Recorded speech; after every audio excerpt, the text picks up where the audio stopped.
ایک بحری جہاز میں کافی بوجھ تھا۔ سفر کے دوران طوفان کی وجہ سے ہچکولے کھانے لگا۔ جہاز ڈوبنے کے قریب تھا، لہٰذا اس کے کپتان نے تجویز پیش کی کہ جہاز پر بوجھ ہلکا کرنے اور زندہ رہنے کے لیے کچھ سامان کو سمندر میں پھینک دیا جائے۔ تو انہوں نے متفقہ طور پر اس بات پر اتفاق کیا کہ ایک سوداگر کا سارا سامان چھوڑ دیا جائے، کیونکہ یہ ڈوبنے سے بچنے کے لیے بہت ہوگا۔ جس تاجر کا سارا سامان پھینکا جانا تھا، اس نے اعتراض کیا کہ کیوں اس کا ہی سارا سامان پھینکا جائے، اور تجویز پیش کی کہ سارے تاجروں کے سامان میں سے تھوڑا تھوڑا پھینکا جائے تاکہ نقصان تمام لوگوں میں تقسیم ہو اور نہ صرف ایک شخص متاثر ہو۔ تب باقی سارے تاجروں نے اس کے خلاف بغاوت کی، اور چونکہ وہ ایک نیا اور کمزور سوداگر تھا، اس لیے انہوں نے اس کے سامان کے ساتھ اسے سمندر میں پھینک دیا اور اپنا سفر جاری رکھا۔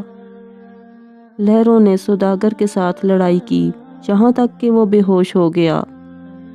جب وہ بیدار ہوا تو اسے معلوم ہوا کہ لہروں نے اسے کسی نامعلوم اور ویران جزیرے کے کنارے پھینک دیا ہے۔ سوداگر بہت مشکل سے اٹھا اور سانس لیا، یہاں تک کہ وہ گھٹنوں کے بل گر گیا اور خدا سے مدد کی درخواست کی اور کہا کہ وہ اسے اس تکلیف دہ صورتحال سے بچائے۔ کئی دن گزرے۔ اس دوران تاجر نے درختوں کے پھل اور خرگوش کا شکار کر کے گزارا کیا۔ وہ قریبی ندی سے پانی پیتا اور رات کی سردی اور دن کی گرمی سے اپنے آپ کو بچانے کے لیے درخت کی لکڑی سے بنی ہوئی ایک جھونپڑی میں سوتا۔ ایک دن جب تاجر اپنا کھانا بنا رہا تھا، تیز آندھی چل رہی تھی اور اس کے ساتھ لکڑی کی جلتی ہوئی لاٹھی اٹھ جاتی ہے اور اس کی لاپرواہی میں اس کی جھونپڑی میں آگ لگ جاتی ہے۔ لہٰذا اس نے آگ بجھانے کی کوشش کی، لیکن وہ ایسا نہ کر سکا کیونکہ آگ نے پوری جھونپڑی کو اس کے ساتھ ہی بھسم کر دیا۔ یہاں سوداگر چیخنے لگا، کیوں رب، مجھے غلط طریقے سے سمندر میں پھینک دیا اور میرا سامان ضائع ہو گیا، اور اب تو یہ جھونپڑی بھی جو میرے لیے سر چھپانے کی جگہ تھی جل گئی ہے۔ اب میرے پاس اس دنیا میں کچھ نہیں بچا، میں اس جگہ پر اجنبی ہوں۔ یا اللہ، یہ ساری آفتیں مجھ پر کیوں آتی ہیں؟ اور سوداگر غم سے بھوکا ہی رات کو سو گیا۔ لیکن صبح ایک حیرت انگیز واقعہ اس کا انتظار کر رہا تھا، جب اسے جزیرے کے قریب پہنچنے والا ایک جہاز ملا۔ جب سوداگر جہاز پر سوار ہوا تو خوشی کی شدت سے یقین نہیں کر پا رہا تھا۔ اس نے ان سے پوچھا کہ انہوں نے اسے کیسے ڈھونڈا اور اس کا ٹھکانہ کیسے جانا۔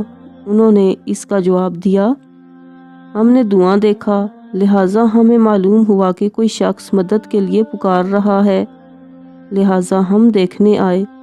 اور جب اس نے ان کو اپنی کہانی سنائی کہ کس طرح اسے ناجائز طریقے سے سوداگروں کے جہاز سے پھینک دیا گیا، انہوں نے اسے بتایا کہ سوداگروں کا جہاز منزل تک نہیں پہنچا، ڈاکوؤں نے اس پر چھاپا مارا، سب کو لوٹ لیا اور لوگوں کو مار ڈالا۔ سوداگر روتے ہوئے سجدہ کرتا ہے اور کہتا ہے، یا اللہ، یا اللہ، تمہارے سب کام اچھے ہیں، پاک ہے وہ رب جس نے قتل سے بچایا اور اس کے لیے بھلائی کا انتخاب کیا۔ اگر آپ کے حالات بگڑ جاتے ہیں تو خوفزدہ نہ ہوں، بس اتنا بھروسہ کریں کہ خدا ہر چیز میں حکمت رکھتا ہے، یہ آپ کے ساتھ ہوتا ہے اور اس کا بہترین۔